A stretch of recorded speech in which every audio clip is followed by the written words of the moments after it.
오늘 요한복음 6장 말씀입니다. 1절에서부터 71절까지의 말씀으로 내가 생명의 떡이다 라는 제목으로 하나의 말씀을 함께 나누도록 하겠습니다. 자, 오늘 1절부터 하나씩 또 말씀을 좀 살펴나가겠는데요. 요한복음 6장의 오병이어의 이 기적의 사건이 여러분 잘 알고 계시는 사건이지만 또 그 이해를 또 잘못하고 있을 수가 있어요. 그리고 굉장히 또 중요한 내용들이 많이 있고, 아무튼 어렵습니다. 여러분들이 이 말씀의 의미를 잘 이해하시려고 마음을 잘 이렇게 좀 정돈하고 집중하셔야 돼요. 오늘 본문 안에 어렵다 이러고서 가버리는 사람들이 나오잖아요. 그러죠? 말씀은 쉽지 않아요. 예수님이 직접 설명해줘도 쉽지가 않은 거예요. 그러니까 쉽지 않은 이유가 있죠.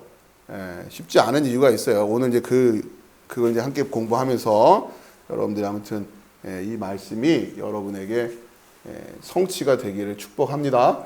자, 1절씩 하나씩 다시 보면서 가보도록 하겠습니다.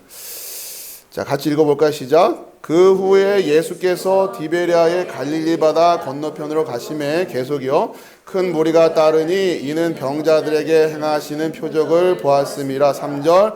예수께서 산에 오르사 제자들과 함께 거기 앉으시니 마침 유대인의 명절인 유월절이 가까이 음지라. 5절.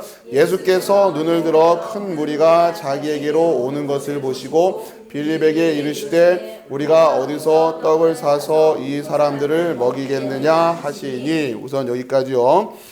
자, 오늘 장소를 가르쳐주고 있어요. 또 시간적으로 시간도 가르쳐주고 있고요. 디베랴 갈릴리 바다 건너편, 갈릴리라고 하는 그 지방, 그 갈릴리 호수 있죠. 거기는 이제 배경으로 이루어지고 있는 사건입니다. 자, 큰 무리가 예수님을 따르기 시작했어요. 이유는 병자들에게 행하시는 표적을 보았습니다. 그러니까 예수님이 병자들에게 행하시는 표적을 보고는 예수님을 따르는 큰 무리들이 있었다는 얘기예요. 자, 3절에 예수께서 산에 오르사 제자들과 함께 거기 앉으시니. 자, 산에 오르시는 예수님, 또 거기에 앉으시는 예수님. 자, 이 모습은 성전을 가리키는 모습이라고 했어요. 여러분들 그렇게 보실 수 있어야 돼요. 예수님이 그냥 산에 올라갔다, 거기 앉았다, 소풍 가셨다 이런 느낌이 아니라 성경은 지금 예수님과 그 제자들의 모습을 뭐로 우리가 바라보기를 기대하고 있는 거냐면 성전으로 바라보기를 기대하고 있는 거예요. 자, 그래서 산에 오르셨다. 자, 그러면서 또 좀 더 보충적으로 얘기를 하죠. 마침 유대인의 명절인 유월절이 가까운지라. 그럼 유월절 하면 떠오르는 장면들이 있고 문화적으로 그렇죠. 이들이 가지고 있었던 유월절 풍습이 있단 말이에요. 그러니까 우리도 설날 추석하면은 떠오르는 장면이 있듯이, 그러니까 가장 일단 유월절이 가지고 있는 그 유대인들에게서 역사적인 의미는 애굽에서의 해방이잖아요. 그렇죠? 애굽에서의 해방, 그리고 이스라엘 유대인으로서의 역사가 시작됐다라고 할 수도 있죠. 애굽에서 나오면서부터. 자, 이제 그러한 장면, 의미를 가지고 있고, 또 하나 6월절이 되면 사람들이 다 어디로 몰려들어요? 예루살렘에서 어디로 가려고? 성전으로 가려고 쭉 몰려들고 있는 거 아니에요. 그렇죠? 사람들이 어디론가 다 무리지어서 향하고 있으면 그 사람들 따라가다 보면 어디가 나오는 거예요? 성전이 나오는 거죠. 그렇죠? 그러니까 지금 그거예요, 지금. 그렇죠? 예수님이 산에 오르사 제자들과 함께 거기 앉으셨는데 무리들이, 그러니까 6월절인데 큰 무리들이 누구에게 오고 있어요? 예수님에게 지금 오고 있단 말이에요. 그렇죠? 그냥 우리는 그냥 이걸 보면서 아, 그렇구나. 예수님이 인기가 높아져가지고 사람들이 그냥 몰려다니나 보구나. 근데 이게 아니라 이 장면을 보면서 지금 우리가 예수님을 성경이 뭐로 그리고 싶어 하는 거다? 성전으로 그리고 싶어 하는 거란 말이에요. 아무튼 그 성전을 향해 가는 사람들이에요. 자, 그런데 요한복음 6장에서는 자, 이들이 다 지금 그 성전 안으로 들어가고 있느냐? 그게 아니란 말이에요, 지금 문제는. 그렇죠? 그걸 보면서 우리가 이제 이 안에서 진짜 예수 그리스도 안에서 진짜 그 성전 안으로 들어가는 사람들, 그렇죠? 그 지금 이제 이런 모습들을 여러분 잘 보셔야죠. 성경에 쓰여져 있지는 않지만 이들은 지금 6월절인데 성전으로 향해 가고 있지 않고 누구에게 오고 있어요? 예수에 오고 있어요. 그러니까 지금 사람들 중에 6월절이니까 성전으로 가고 있는 사람들도 있고 예수님 쫓아오는 사람도 있고, 그렇죠? 그럼 일단 우리의 믿음으로는 예수님 안 쫓아오고 예루살렘의 성전을 향해 가고 있는 사람들은 일단은 이 사람들은 아닌 거 아니에요, 그렇죠? 우선은 이 사람들은 아니네. 그러고서 그나마 예수님 찾겠다고 쫓아온 사람들이 있는데 이들 가운데서도 지금 나뉘어지고 있단 말이에요, 그렇죠? 그러니까 우리가 지금 그런 거를 성경을 통해서 보라고 한 거죠. 여러분 다 지금 여기에 뭐 하러 오셨어요? 예배하러 왔잖아요. 성경은 그런데 뭐라고 얘기하고 있는 거예요? 예배하러 왔다고 해서 다 예배는 아닌 거다라는 얘기예요. 그렇죠? 그 얘기를 하고 있는 거예요, 성경은. 지금 페북을 통해서도 예배를 드리고 계신 분도 계시고 다 우리가 예배하겠다고 모여 있어요. 그건 우리 생각이에요. 하나님도 그렇게 인정하시느냐? 이건 다른 차원의 얘기란 말이에요. 근데 의외로 우리가 이런 부분에 긴장을 잘 안 한다는 거예요. 그렇잖아요. 내가 오고 싶을 때 오고 급한 일 있으면 안 오고 뭐 이러잖아요, 우리가. 그러고 살고 있잖아요. 그러면서 예배를 드린다고 하잖아요. 그럼 급한 일 있으면 안 오는 예배는 뭐며? 그렇죠? 급한 일 없을 때 오는 예배는 또 뭐며? 뭐 이런 거죠. 그렇죠? 아무튼 여러분, 예배라고 하는 게 이렇게 간단한 게 아니죠. 우리가 이런 환경을 통해서 예배를 드릴 수 있는 여건이 더 넓어진 건 분명한데 분명히 하나님은 우리의 마음을 보고 계십니다. 그거는 변함이 없어요. 어디에 있어서야만 꼭 이렇게 모여야만 예배가 그건 아니에요. 그러나 지금 페북을 통해서도 예배하시는 분들도 동일하고, 결국 우리가 예배 때마다 제가 초청하면서 우리가 영과 진리로 예배합니다 라고 이렇게 고백을 할 때 여러분이 어느 곳에 있든지 여러분의 예배가 진짜 그렇게 영과 진리의 예배인 것이냐, 그리고 그 무엇과도 바꿀 수 없는 가장 중요한 우선순위를 가지고 있는 것이냐, 여러분 이 부분은 결국 하나님께서 판단하고 계실 거란 말이에요. 자, 그러니까 우리가 이걸 보면서 그 장면을 이걸 이 요한복음 초반에 이 성전에 대한 이야기를 지금 하고 싶은 거예요, 지금 성경은. 자, 그러면서 또 하나, 이 요한복음 6장 안에서 보면은 예수님과 무리들이 만나는 장면, 예수님이 제자들과 만나는 장면이 이렇게 그려지는데, 앞으로 우리가 보면서 살펴보겠지만 지금은 어떤 모습이냐면 예수님에게 무리들이 이렇게 나오고 있는 장면이죠. 그런 장면이에요. 그 다음에 그 뒤에는 그 바다에서 풍랑을 만난 제자들에게 예수님이 다가가시죠. 그렇죠. 이렇게 지금 만나고 있는데 예수님에게 사람들이 나오는, 또 예수님이 찾아가시는, 또 그 예수를 또 찾아서 배 타고 막 오는 사람들, 이렇게 있단 말이에요.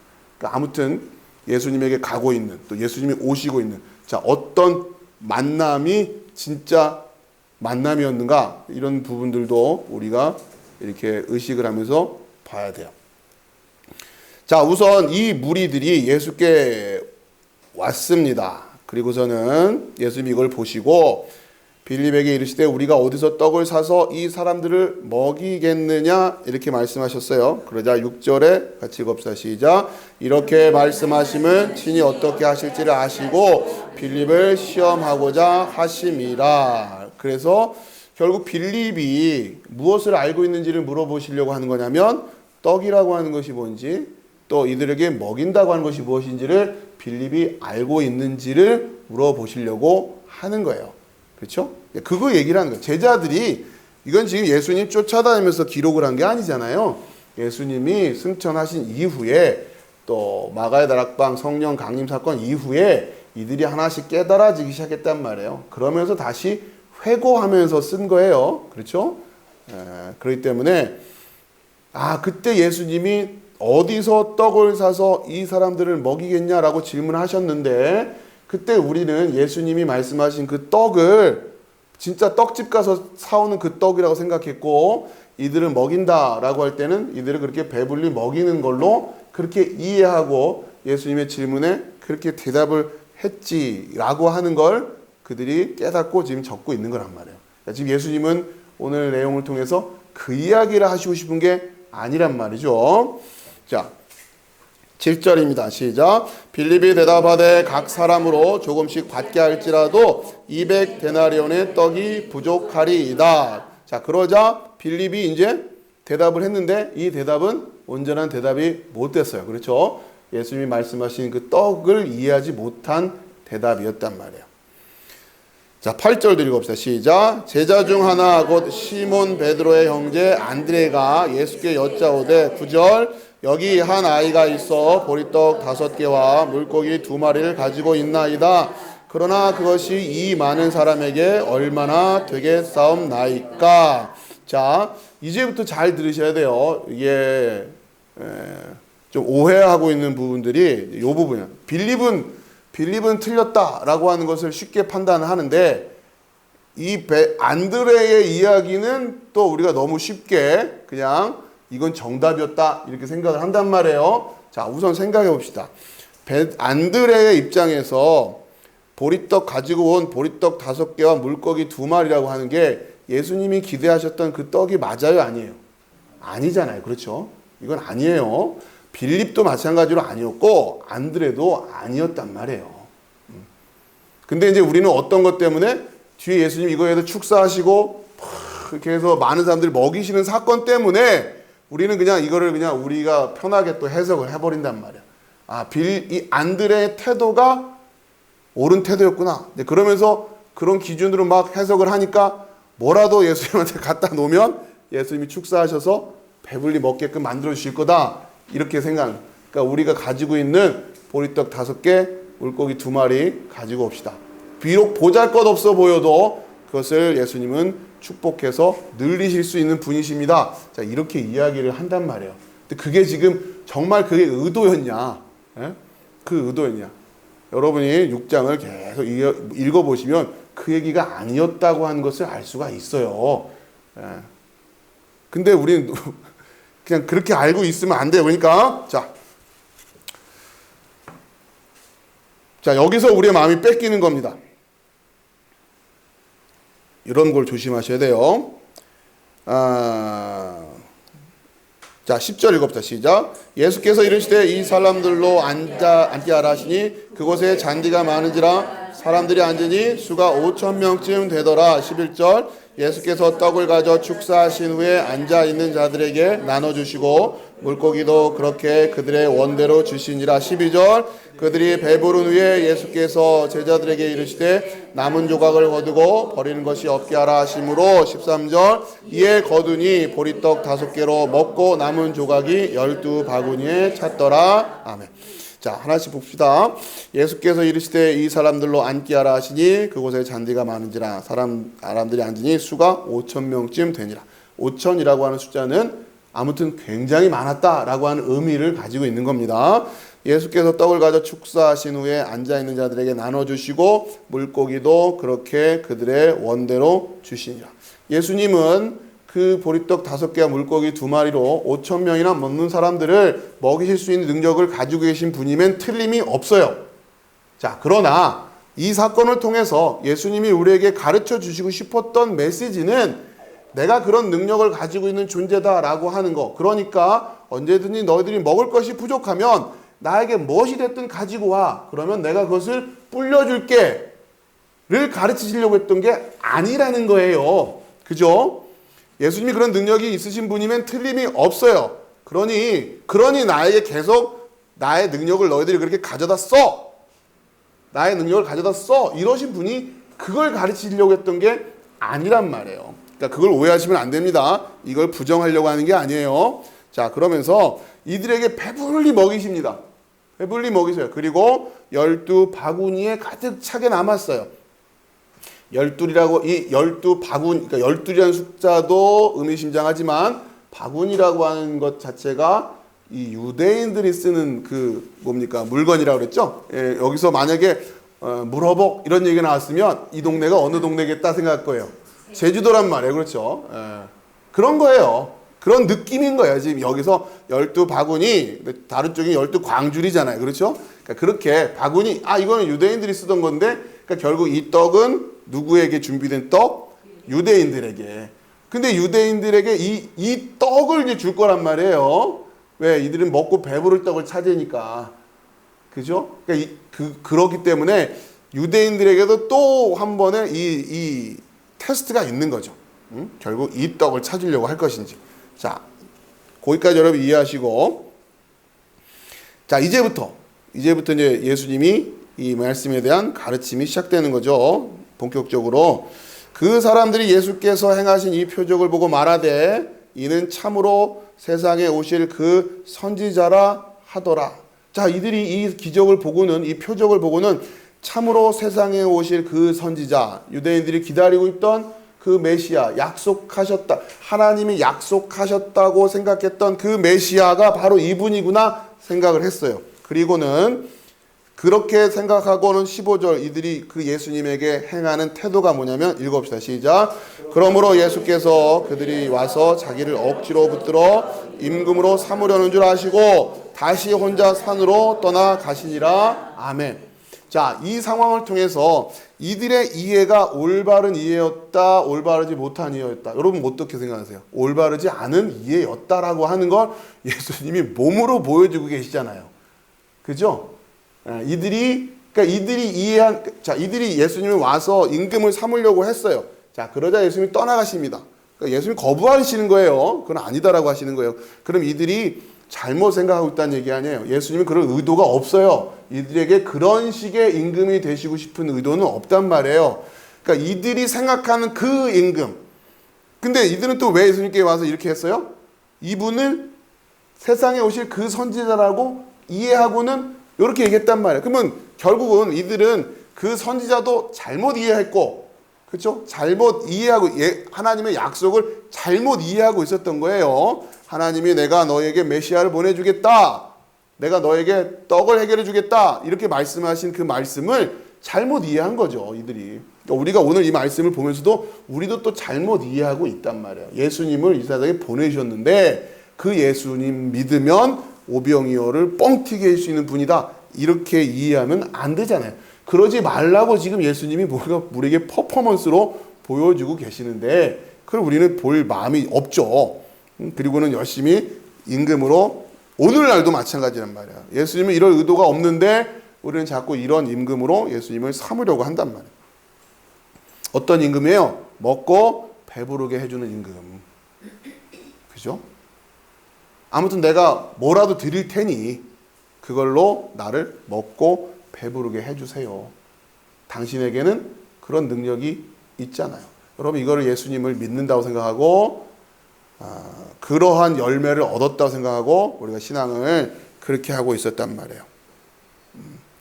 자, 예수님은 이들의 동의 안 하시고 다시 혼자 산으로 떠나가신다. 그러니까 자, 이런 의미가 뭐냐면, 혼자 산으로, 그동안 좀 전에도 예수님을 산에 오르신 제자들과 같이 그들에게 사람들이 막 무리가 몰려왔어요. 근데 예수님이 이 말을 듣자 이제 예수님이 어떻게 됐어요? 혼자 산으로 가신다는 얘기 아니에요. 그럼 예수 안에 뭐가 있다 없다, 그리스도 안으로 들어와 있는 자들이 있어요 없어요? 없다는 얘기잖아요. 그런 걸 지금 우리가 가르쳐 주려고 하는 거예요. 혼자 가신단 말이에요. 이런 마음을 가지고는 예수님 안에 못 들어간다는 얘기예요. 아무리 예수님 근처에 가 있다 해도 혼자 산으로 떠나가셨다라고요. 그런 마음 가지고는 예수님 안에 못 들어갑니다. 그러니까 오늘 이제 뒤에 나올 이야기지만 우리가 예수님 안에 들어가는 게 지금 우리한테는 숙제인데 이 마음 붙들고는 못 간단 말이에요. 이렇게 쫓아갈 때마다 예수님 계속 혼자 산으로 떠나가실 거란 말이에요. 자, 16절부터 계속 읽어봅시다. 24절까지 읽어봅시다. 시작. 저물매 제자들이 바다에 내려가서 배를 타고 바다를 건너 가버나움으로 가는데 이미 어두웠고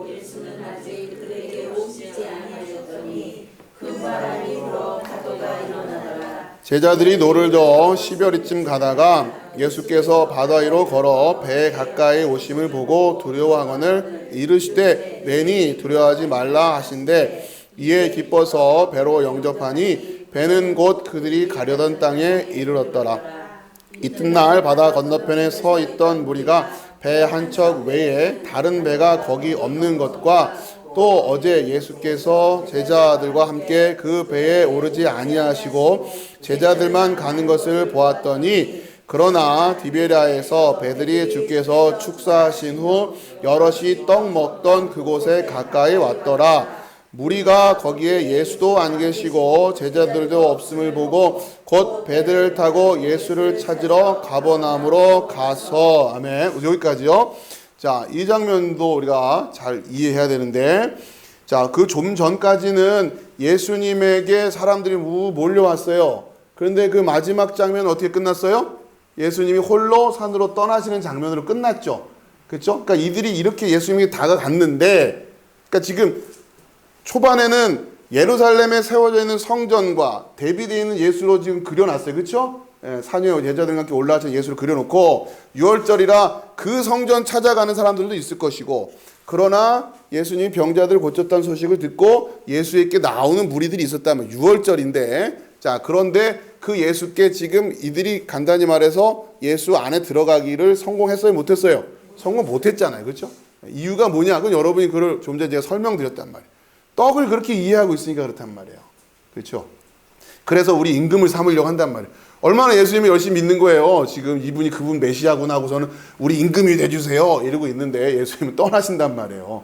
여러분이 예수님에게 예수님이 나의 주님이십니다 라고 고백을 할 때 어떤 주님이냐 이거죠. 자, 아무튼 이렇게 해서 예수님이 다시 홀로 떠나가세요. 자, 두 번째 장면은 어떤 모습을 우리에게 보이시냐면, 제자들이 지금 곤란을 겪고 있는 상황이었는데, 지금 배 안에서 파도가 막 거기에 지금 예수님이 오시죠. 예수님이 지금 초반에 이게 이제 뒤에 이야기를 이해하는 거랑 굉장히 중요하니까 잘 구별하시란 말이에요. 처음에는 무리들이 예수께 다가가는 거예요. 이번에는 제자들 가운데 예수님이 다가오시는 거죠. 예. 그런데 예수님이 다가오시는데 이들이 대번에 알아보고 웰컴을 해요? 안 해요. 두려워했어요, 처음에. 그리고 나다 설명해주고 이렇게 하니까 오세요 이런단 말이에요. 그렇죠? 예. 이 장면이 왜 중간에 슬쩍 들어갔을까? 예수님은 바다도 잠잠케 하실 수 있는 능력을 가지신 분이고, 물론 예수님의 그 능력은 맞아요. 그런데 우리에게 뭔가를 지금 보여주시고 있는 거예요. 자, 이번에는 거꾸로 예수님이 제자들을 찾아가는데 그것도 단번에 해결이 안 되고 이들이 두려워했어요. 왜 두려워했을까요? 뭐 때문에? 자기들 생각에, 그렇죠? 자기들 생각에 예수님인지 못 알아보니까, 예수님인지 못 알아보고 뭐라고 생각했을까요? 무리를 걸어오고 있는 뭐 귀신이든 뭐 이런 자기들 수준의 뭘로 생각하니까 예수님을 못 받아들이는 거예요. 예수님을 알아봤으면 받아들이는데. 자, 그렇죠? 자, 요 장면을 우리에게 보여주신단 말이야. 그러면서 그 뒤에 나오는 이야기를 하면서 예수님이 이 세상에 생명의 떡으로 왔다 이런 얘기를 하세요. 근데 쉽게 받아들여요? 못 받아들여요? 못 받아들인단 말이야. 이해하시겠죠? 예. 그러니까 결국 두 가지 장면을 보여주기 위해서요. 예수님에게 무리들이 몰려와요. 그런데 성공 못했어요. 두 번째, 예수님께서 제자들에게 가세요. 자, 그런데 이것도 그냥 쉽게 성공이 안 된단 말이에요.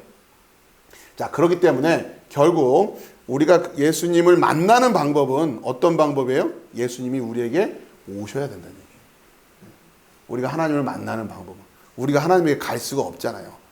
우리가 하나님을 쫓아간다고는 하는데, 하나님을 찾는다고는 하는데, 사실 거의가 지금 이런 수준의 하나님을 우리가 쫓아가고 있는 경우가 많단 말이에요. 그렇죠? 여러분 사시다 보면 이런 분들 많이 있죠. 교회는 안 다니는데 난 하나님이 있는 것 같아. 뭐 종교를 특별히 내가 이렇게 하진 않지만 그래도 신은 있는 것 같아. 이런 분들이 있어요. 그런 거예요. 그러니까 쉽게 말하면 자기가 그렇게 신을 만날 수 있다라고 생각을 하는 거예요. 근데 그렇게 해서는 안 된다는 거죠. 예수님이 우리에게 오셔야 돼요. 하나님이 우리에게 오셔야 된단 말이에요. 자, 근데 그것도 간단치가 않아요. 자, 우선 그런 긴장 관계로 뒤에 나오는 스토리를 읽어라 이 얘기예요. 지금 뭐를 실패했을까? 제자들이 예수님을 못 알아봤기 때문에 두려워서 이랬던 것처럼 이들도 분명히 예수님이 오셔서 그 말씀을 하시는데도 못 받아들이고 있단 말이에요. 그렇죠? 이유는 뭐예요? 자기들 생각.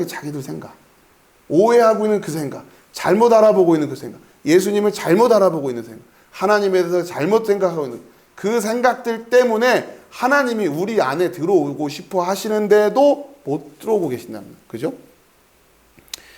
자, 또 봅시다.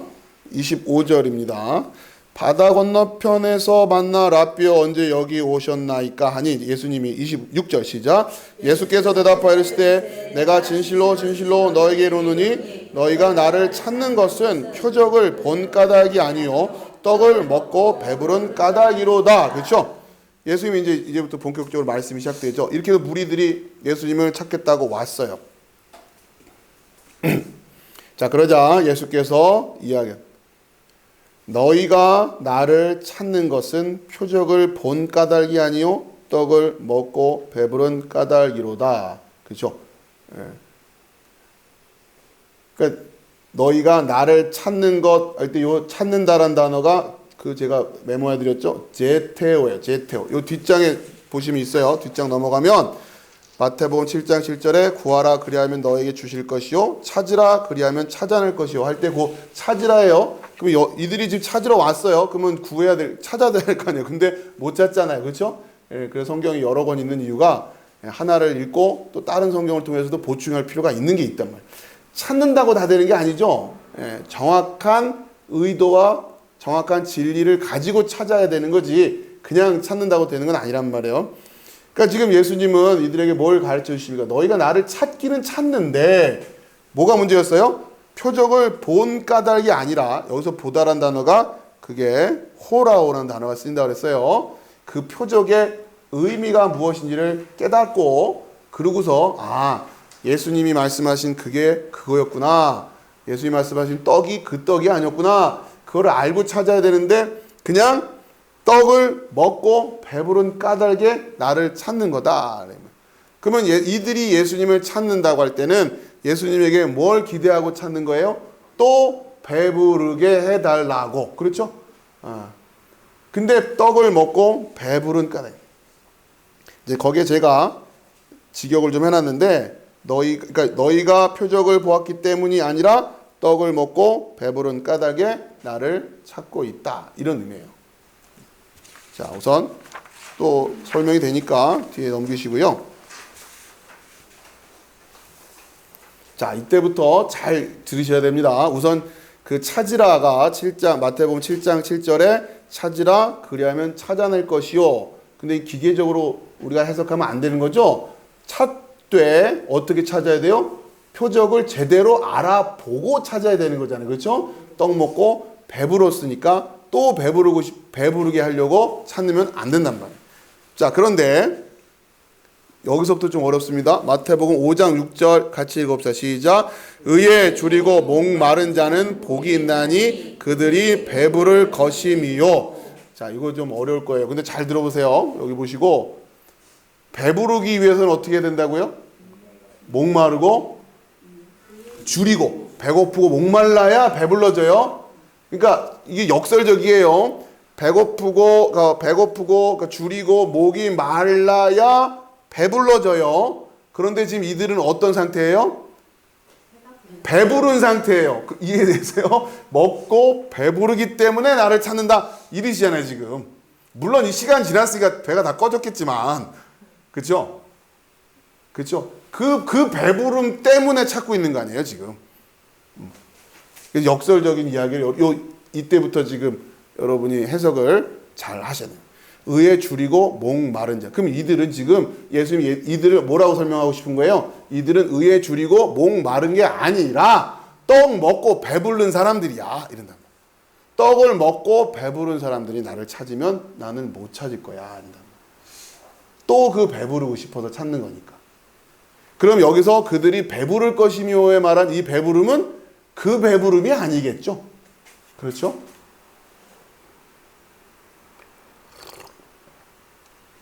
자, 여러분이 이것만 잘 이해하시면 나머지는 어렵지 않습니다. 자, 여러분들 표정을 보니까 그렇게 어렵지 않으셨던 것 같아요. 자, 27절 같이 읽읍시다. 시작. 썩을 양식을 위하여 일하지 말고 영생하도록 있는 양식을 위하여 하라.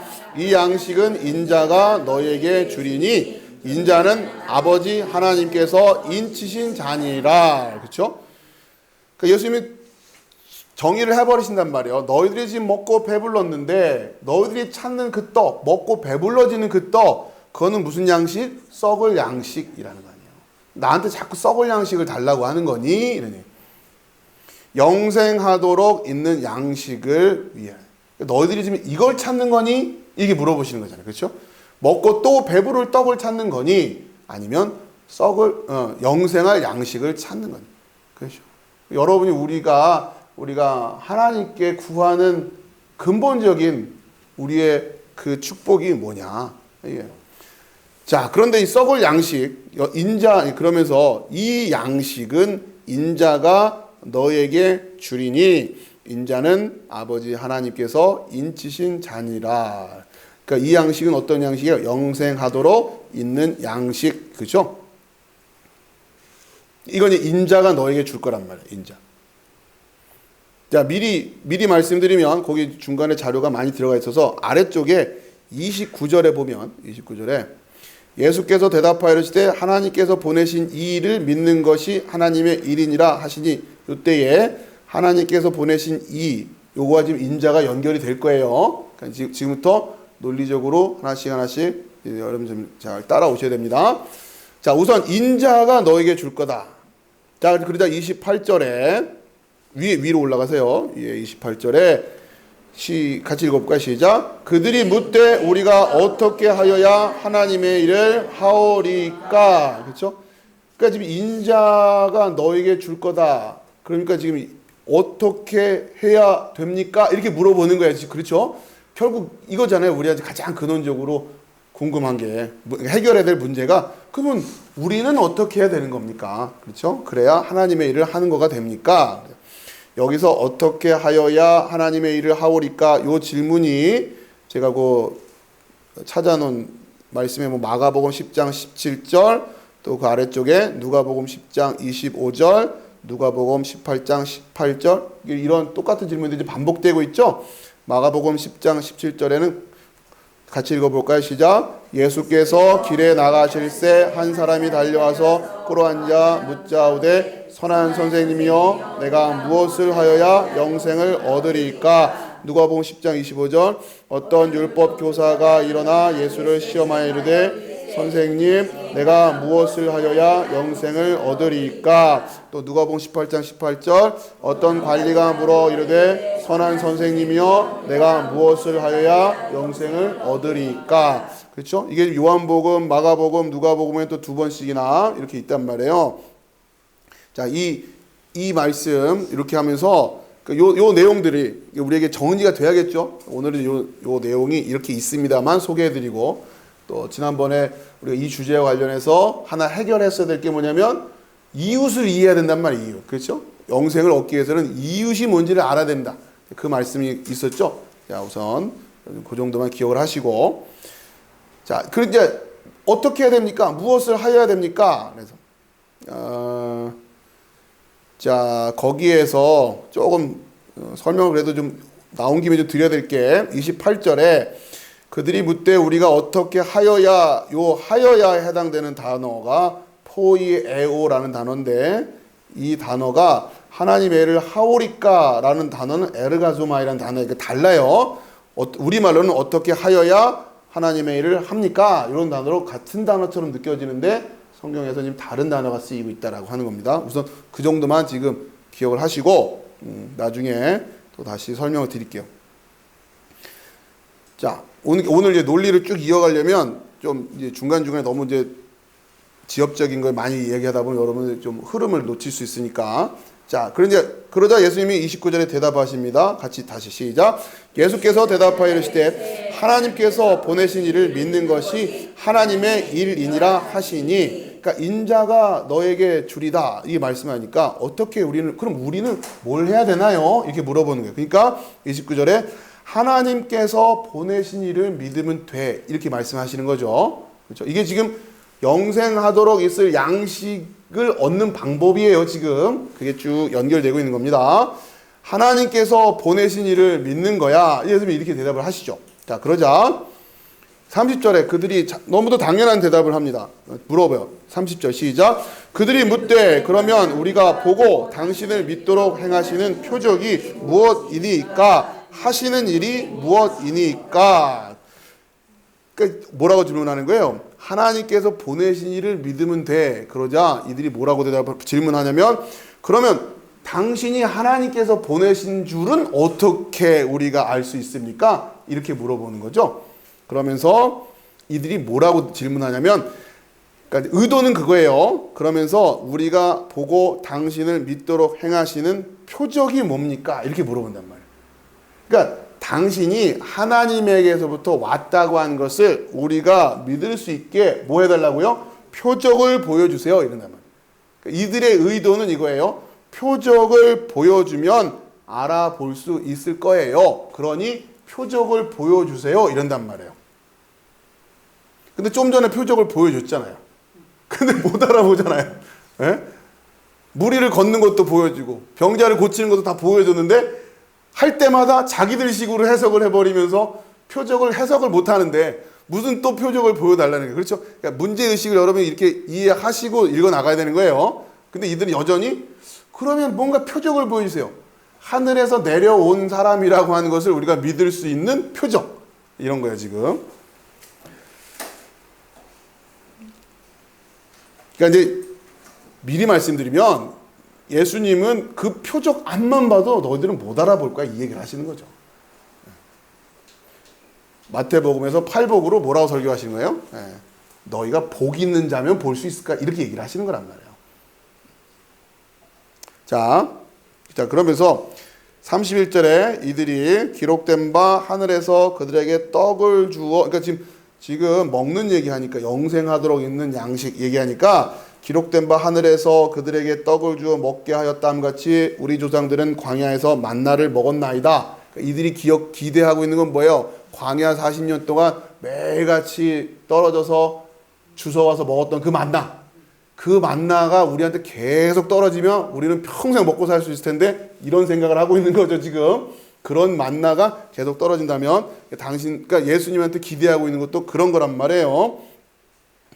자, 32절 읽어봅시다. 시작. 예수께서 이르시되 내가 진실로 진실로 너에게 이르노니 모세가 너에게 하늘로부터 떡을 준 것이 아니라 내 아버지께서 너희에게 하늘로부터 참떡을 주시나니. 자, 그러면서 33절 시작. 하나님의 떡은 하늘에서 내려 세상에 생명을 주는 것이니라. 자, 그러면서 지금 하나님께서 보내신 이를 믿으려면 이 주제가 다시 뭐로 지금 바뀌고 있냐면 하나님의 떡은 하늘에서 내려 세상에 생명을 주는 것이다. 이렇게 지금 이야기를 하고 계세요. 자, 우선 이거는 뒷장으로 넘어가셔서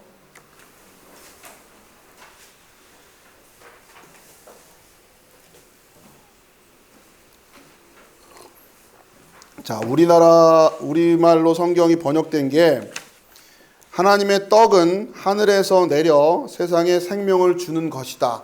자, 이렇게 되어 있는데 자, 이게 조금 번역이 완전하지가 않아요. 먼저 그 위에 보면은 요한복음 6장 33절 해가지고 세 칸이 되어 있는데 그 아래쪽 헬라어로 되어 있는 걸 보세요. 제가 일부러 음을 좀 달아드렸는데 한번 읽어보면 호 가르 아르토스 투 데우 에스틴 호 카타바이논 엑투 우라누 카이 조엔 디드스 토 코스모 이렇게 돼 있죠. 자, 거기서 일단 빨간색으로 처음에 되어 있는 거 호, 그 다음에 중간에 파란색 에스틴, 그 다음에 빨간색 호 이렇게 돼 있죠. 자, 이게 이제 헬라의 관사라고 하는 건데 여러분 우선 이게 어떤 의미냐면 호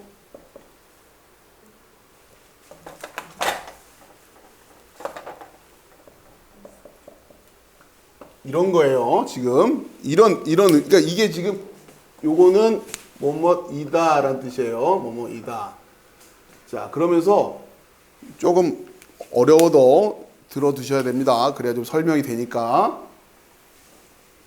헬라어의 관사가 굉장히 용법이 그러니까 되게 그러니까 헬라어의 특징으로 말할 때 이 관사가 헬라어의 가장 강력한 특징 중에 하나다라고 이야기를 하는데 이게 우리말식으로 하면 그러니까 우리말에 관사가 없으니까 그냥 영어에 더 있잖아요. 요렇게 얘기하는 그런 식으로 번역이 되는데 그런 정도의 수준이 아니에요. 그러니까 지금 우선은 그냥 쉽게 말하면 그것은 그것이다 이런 말이 해야 되는 거예요. 이렇게 그냥 번역만 하자면 그것은 그것이다. 자, 근데 이거를 이제 어떻게 하는 거냐면 지금 여기 보면은 아르토스투 데우, 하나님의 떡이라는 뜻이거든요. 호가르 아르토스투 데우, 하나님의 떡, 하나님의 떡을 한 단어로 그것으로 지금 말하고 있는 거예요. 그러니까 그 하나님의 떡이라는 게 아니라 우리가 어떤 이야기를 할 때 여러분 어떤 단어의 명칭이 딱 떠오르지 않을 때 이걸 뭐라고 부르는지 모르겠을 때 뭐라고 설명해 막 주저리 장황하게 얘기하잖아요. 그렇죠? 그렇죠? 뭐 이렇게 한 저기 예를 들어서 저기 그러니까 아니 왜 그 어디에 보면 왜 이렇게 그 테이블 밑에 보면은 이렇게 달려가지고 이렇게 뭐 받치 뭐 이런 거 있잖아. 이렇게 말하잖아. 그거를 딱 지칭하는 명사를 알면 딱 말하면 되는데 그걸 모를 때는 아무튼 장황하게 설명을 하고서는 이렇게 말하잖아요. 그렇죠? 그러니까 그런 거예요. 쉽게 말하면 그렇게 장황하게 얘기하고서 하나로 딱 말하고 싶을 때 이걸 갖다 딱 쓰면 된단 말이에요. 그러면 그걸 가리키게 되는 거예요. 호는 호인데 그러니까 그건 그건데 뭐 하나님의 떡 이런 얘기예요. 그런 의미를 그러니까 헬라어가 가지고 있는 특징인데 그래서 헬라어는 관념적인 표현들을 하는데 굉장히 유연한 그런 언어 체계를 가지고 있어요. 그래가지고 요거 하나 그거를 가리킬 때 그런단 말이에요. 자, 그것은 또 뭐예요? 그것이란 얘기예요. 근데 이 그것은 또 뭐예요? 보니까 뭡니까? 하늘로부터 내려와서 그렇죠? 그리고 세상에 생명을 주는 것. 그걸 한마디로 뭐라고 말할 수 없으니까 그거 이렇게 말한단 말이에요. 그런 의미입니다. 자, 그래서 이게 영어로 위에 보면 For the bread of God is the bread that comes down from heaven and gives life to the world.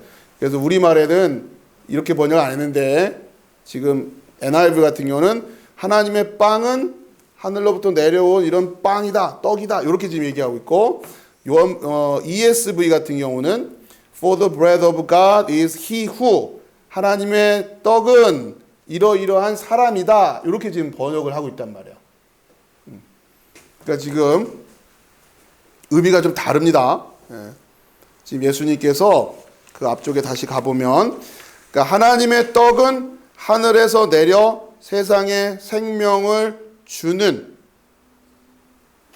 영어는 여기다가 떡이다 이렇게 설명을 했고 주는 사람이다 이렇게 지금 추가로 설명을 하고 있단 말이에요. 근데 우리는 하나님의 떡은 하늘에서 내려 세상에 생명을 주는 것이다. 그러니까 약간 의미가 모호합니다. 자, 다시 3페이지예요.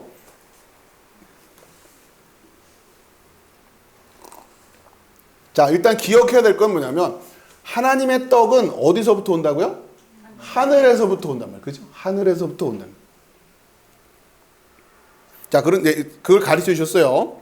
자, 34절 같이 읽어봅시다. 시작. 그들이 이르되 주여 이 떡을 항상 우리에게 주소서. 그러니까 이들이 듣고 보니까 먹고 썩을 양식이 좋아요? 영원히 있을 게 좋아요? 영원히 있을 게 당연히 좋아 보이니까 그거 달라고 하는 거예요.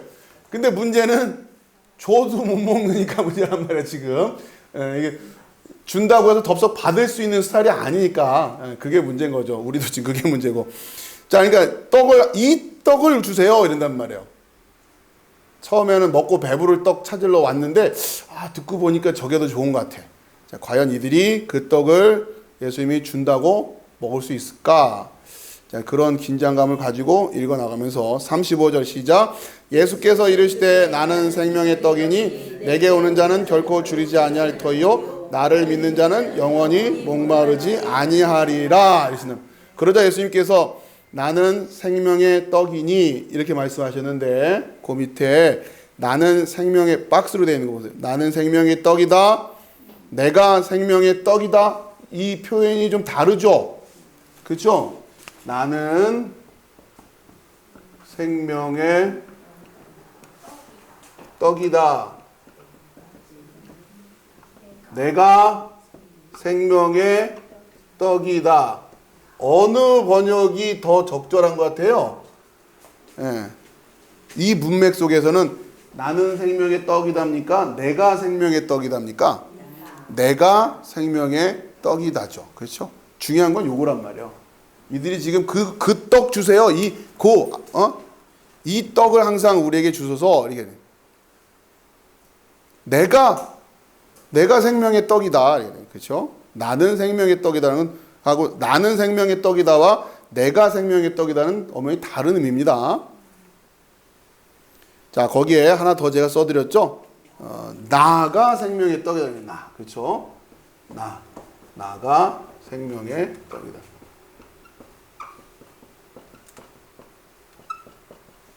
그러니까 결국 생명의 떡을 주는 거는 나가 주는 거라 그랬죠. 그리고 우리가 그 나가 되는 거예요. 예, 그래야 된단 말이에요. 헬라어상으로는 정확하게 이런 표현들이 나오는데 우리말로는 이런 조사들을 이렇게 번역을 하면서 의미가 정확하게 되지가 않고 있어요. 자, 다시 정리를 좀 합시다. 예수께서 이르시되 내가 생명의 떡이다 이랬어요. 자, 그러니까 이제 문제가 이제 뭘로 바뀝니까? 내게 오는 자는 결코 줄이지 아니할 터요. 그러니까 이제 문제는 뭐가 되는 거야? 다시 이제 그러면 그 나에게 오는 자가 줄이지 아니할 거다. 나를 믿는 자는 영원히 목마르지 아니할 거다. 그러니까 우리의 문제는 이제 뭐로 바뀌는 거예요? 어떻게 그 나에게 우리가 갈 것인가? 그렇죠? 또 그 나를 우리가 어떻게 해야 믿는 거가 되는 건가?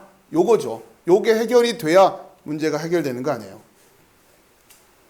자, 그런데 우리가 여기서 이 내게 오는 자는 결코 줄이지 않을 것이요 라고 하는 부분들을 지금 이들 앞에서 이야기하고는 예수님, 그 육신을 입고 온 그 예수, 그렇게 이해하고 또 생각하면 문제가 해결되지를 않아요. 왜? 예수님이 또 무슨 얘기를 하시냐면 그 밑에 보세요. 박스에 요한복음 16장 8절에서 11절. 거기에 특히 10절에 보면 의에 대하여라 함은 내가 아버지께로 가니 너희가 다시 나를 보지 못하며 그랬단 말이에요. 예수님이 가신단 말이에요. 그럼 어떻게 예수님께 갈 거냔 말이에요. 그렇죠? 그러니까 결국 나라고 하는 것은 또 내가 생명의 떡이다 할 때 나는 육체를 갖고 있는 이 예수가 아닌 거예요. 그렇죠? 여러분 이걸 잘 이해하시란 말이에요. 그 예수한테 간다고 해서 해결될 문제가 아닌 거예요.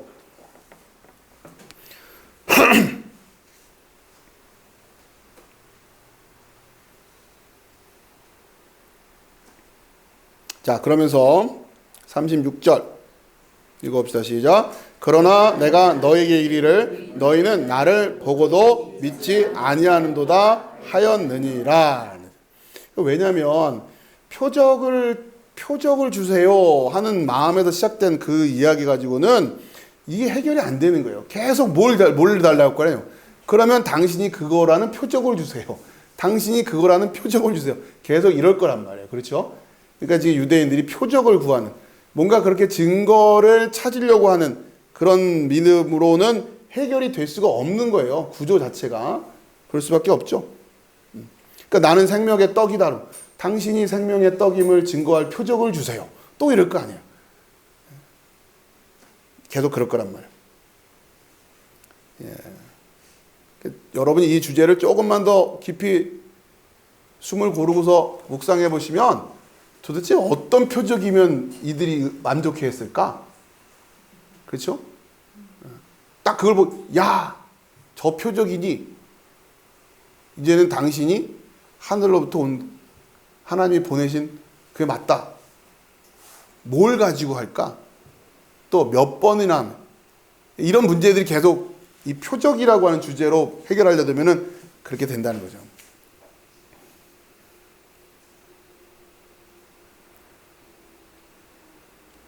자, 이 36절에 너희는 나를 보고도 믿지 아니하는도다 자, 요 말씀을 다시 앞에 말씀과 연결해 봅시다. 여기 지금 6장에 여러분이 계속 왔다 갔다 하면서 좀 해결을 하셔야 돼요. 29절, 그 박스 안에 있는 29절 시작. 예수께서 대답하여 이르시되 하나님께서 보내신 이를 믿는 것이 하나님의 일이니라 하시니. 그러니까 그 앞쪽에서 다시 하나님께서 보내신 이를 믿는 거가 주제였는데, 이게 지금 질문에 이렇게 계속 꼬리를 연결하면서 결국은 나에게 오는 자까지 왔단 말이에요. 그러면서 하나님께서 보내신 이를 믿어야 되는데, 그 밑에 제가 써놓은 걸 보세요. 예수께서 나누어 주시는 떡을 믿는 것. 이게, 자, 하나님께서 보내신 이를 믿는 거하고 이들이 먹고 배부른 까닭으로 예수님을 찾는 이유는 뭘 믿고 온 거예요? 예수께서 나누어 주시는 떡을 믿고 온 거죠. 예수를 믿은 게 아니에요. 그것도 사실은. 뭘 먹어야 사니까? 떡 먹어야 사니까. 예수는 단지 뭐 나눠주는 사람? 떡 나눠주는 사람. 거기 가면 많이 주는 사람인 것 뿐이고, 우리는 뭘 먹어야 사니까? 떡 먹어야 사니까 라고 생각한단 말이에요. 하나님께서 보내주신 자를 믿는 게 아니라 예수의 손에 들려있는 그 떡을 믿고 있는 거죠, 사실은. 근데 하나님의 떡은 어디서 온다고요? 하늘에서 내려온단 말이에요. 여러분 잘 보세요. 그 다음에 요 중간께 어렵습니다. 중간께 어려운데, 그나마 지금 대부분 뭐라고 하고 있는 거예요? 그 마지막, 여기 한 아이가 있어 보리떡 5개와 물고기 2마리를 가지고 있나이다. 예수님이 축사에서 늘려주신 떡은 누가 준 떡이에요? 아이가 준 떡이잖아요. 계속 성경은 지금 그걸 가르쳐주고 있는 거예요. 이건 하늘에서 온 떡이 아니잖아요. 아이가 들고 온 떡이지. 그냥 뻥튀기가 돼 있을 뿐이지. 그죠? 그러니까 지금 우리가 지금 그 하늘에서 온 그 떡을 찾고 있냐? 그럼 예수님이 주신 떡은 또 그 떡이냐? 아니에요. 이것도 아니란 말이에요. 그죠? 그러니까 결국 예수님이 주신 떡도 하늘에서 온 떡이 아니에요. 하늘에서 온 떡은 누구예요? 예수님이, 내가 하늘에서 온 떡이다, 이렇게 얘기하고 있는데, 우리는 예수님 손에 들려있는 떡을 쳐다보고 있는 거잖아요. 예수님이 주신 떡이니까. 자, 37절. 지금까지는 좀 잘 따라오고 계시죠? 네. 6장을 잘 이해하셔야 돼요. 37절 시작. 아버지께서 내게 주시는 자는 다 내게로 올 것이요 내게 오는 자는 내가 결코 내쫓지 아니하리라. 자, 이제 주제가 갑자기 확 바뀌면서 나에게 오는 자는 결코 줄이지 않을 거라, 이러면서 지금 그 앞에까지 지금 실패하고 있는 이유를 찾았어요. 그렇죠? 일단 우리 이쪽에서는 우리가 예수님을 예수님한테 찾아서 갈 수도 없을 뿐더러, 문제는 뭐였냐면 마음 자체가 지금 잘못되어 있단 말이에요. 자, 그래서 예수님이 뭐라고 하시냐면 아버지께서 내게 주시는 자라야 내게 올 수 있다, 이러신단 말이에요. 그럼 또 주제가 또 바뀌었어요. 그러니까 예수님께로 우리는 가야 돼요. 그 나에게로 가야 돼요. 근데 우리가 눈에 보는 그 예수는 또 아니에요. 자, 그러면 그 나에게로 가기 위해서는 또 필요한 조건이 뭐예요? 아버지께서 보내주셔야 돼요. 그렇죠? 그래야 그 나에게로 갈 수 있단 말이에요. 그리고 그렇게 되면 예수님 그러니까 내게 오는 자는 결코 내가 내쫓지 않는다 그랬어요. 자, 그러면서 그 아버지께서 주시는 자가 되기 위해서, 아버지께서 보내주신 자가 되기 위해서는 또, 그러니까 우리 이제 질문이 이걸로 바뀌는 거죠. 그럼 내가 아버지께서 보내주신 자가 돼서 그 예수께로 갈 수 있는 건 어떻게 또 해결해야 되냐? 자, 38절 시작. 내가 하늘에서 내려온 것은 내 뜻을 행하려 함이 아니요 나를 보내신 이의 뜻을 행하려 함이니라. 아멘. 예수님께서 이 땅에 오시는 것도 예수님이 온 거예요? 하나님이 보내주셔서 오신 거예요? 보내주셔서 오신 거라니. 그렇죠? 그 원리를 가르쳐주고 있잖아요. 나도 내 맘대로 온 게 아니야, 이러시는 거 아니에요? 그렇죠? 하나님이, 그러니까 아버지가 보내주셨으니까 왔어, 이런 얘기 하시는 거예요. 마찬가지로 너희들도 아버지가 나에게 보내주셔야 나한테 올 수 있는 거야. 그러면 어떻게 그 비밀이 해결되느냐? 뜻이란 말이에요. 뜻.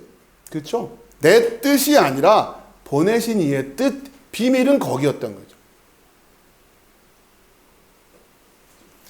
다시 말해서 그 아들에게 우리 입장에서는 그 아들에게 가야 되는데 내게 오는 자는 결코 줄이지 않아야 되니까 그러기 위해선 우리가 뭐에 일단 관심이 있어야 된다는 얘기예요. 하나님의 뜻에 관심이 있어야 됩니다. 하나님의 뜻에. 하나님의 뜻에 관심이 없으면 하나님이 보내주시지 못한단 말이에요. 지금 6장에서 그렇게 설명하고 있는 거죠. 자,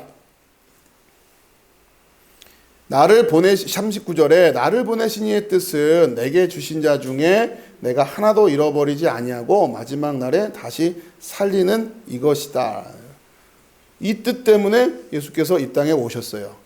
그리고 40절 시작. 내 아버지의 뜻은 아들을 보고 믿는 자마다 영생을 얻는 이것이니 마지막 날에 내가 이를 다시 살리리라 하시니라. 그러니까 아들을 보고 믿어야 돼요. 아들을 보고 믿어야 돼요. 자, 그러면서 41절에 자기가 하늘에서 내려온 떡이라 하심으로 유대인들이 예수에 대하여 수군거려. 자, 지금 못 받아들이고 있잖아요. 그렇죠? 예수님이 직접 오셨는데도 못 받아들이고 있어요.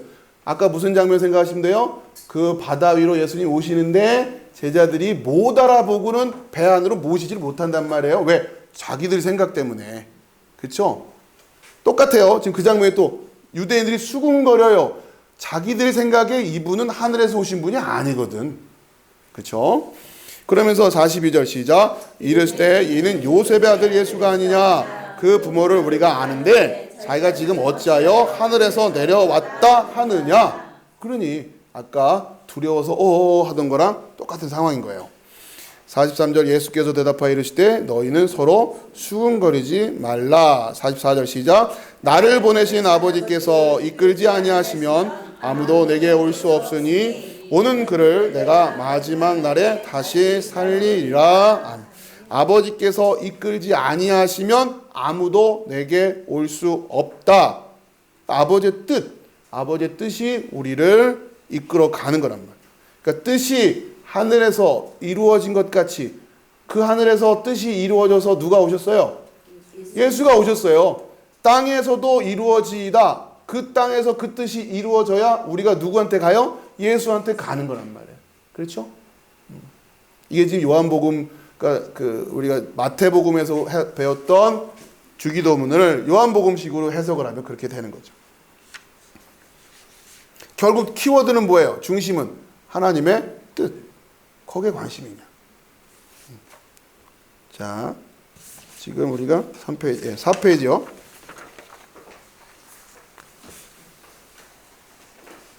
그러면 이제 우리 다시 질문은 어디로 갔어요? 하나님의 뜻은 또 어떻게 알아야 돼? 그렇죠?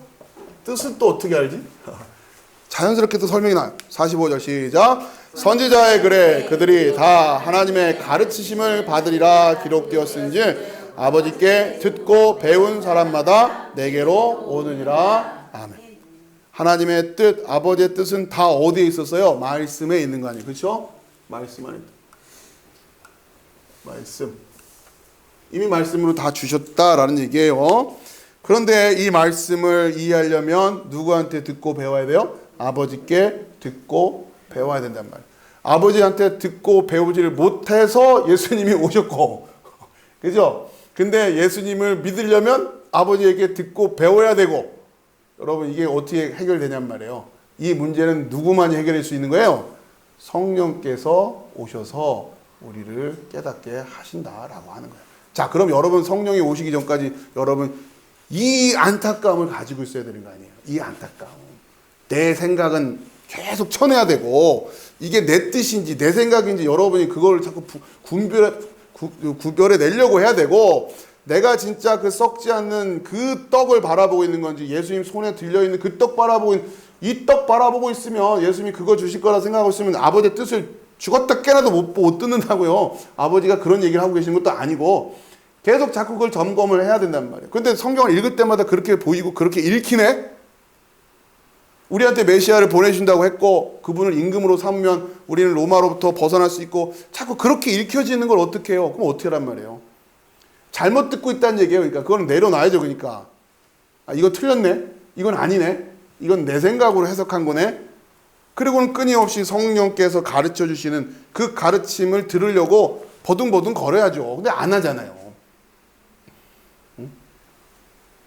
그 아버지께 듣고 배우고 싶은 마음이 있냔 말이에요. 도대체 며칠이나 끙끙거려 봤냐고요. 이건 아닌 것 같아. 이건 암만 생각해도 아닌 것 같아. 우리에게 그런 시간들이 있어야 된단 말이에요.